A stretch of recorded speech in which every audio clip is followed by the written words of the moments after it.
Hello friends, welcome back to my channel NN square. இன்றைக்கி எங்கள் வீட்டில் என்ன பிரேக்ஃபாஸ்ட் அண்ட் லஞ்ச் தான் பார்க்க போகிறீங்க. நான் மார்னிங் பிரேக்ஃபாஸ்ட்டுக்கு ராகி தோசையும் எறா தொக்கு தான் ஃப்ரெண்ட்ஸ் பண்ணியிருந்தேன். லாஸ்ட் மினி விலாகில் ஒரு சிஸ்டர் என்கிட்ட கொஷின் பண்ணியிருந்தாங்க, ராகி தோசை கிறிஸ்பியாக வருமானு சொல்லிட்டு. இட்லி தோசை பேட்டரில் கம்மியான ரேஷியோவில் ராகி போட்டு அரைச்சிங்கன்னா கண்டிப்பாக கிறிஸ்பியாக வரும். அப்புறம் லஞ்சுக்கு பார்த்திங்கன்னா ஒயிட் ரைஸ், இது கூடவே சிறுபருப்பு முள்ளங்கி போட்ட சாம்பார் தான் ஃப்ரெண்ட்ஸ் பண்ணியிருந்தேன். இதோட டேஸ்ட்டும் ரொம்பவே சூப்பராக இருக்கும்.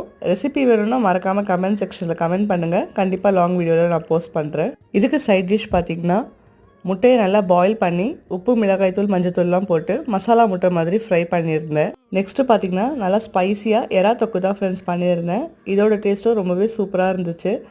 இதோட ரெசிபி நான் ஆல்ரெடி போஸ்ட் பண்ணியிருக்கேன் லாங் வீடியோவில், மிஸ் பண்ணாமல் செக் பண்ணி பாருங்கள். நெக்ஸ்ட்டு பார்த்திங்கன்னா சங்கரா மீனையும் ஃப்ரை பண்ணியிருந்தேன், மடவை மீனையும் ஃப்ரை பண்ணியிருந்தேன். அவ்வளோதான் எங்கள் வீட்டில் இன்றைக்கி லஞ்ச் மெனு.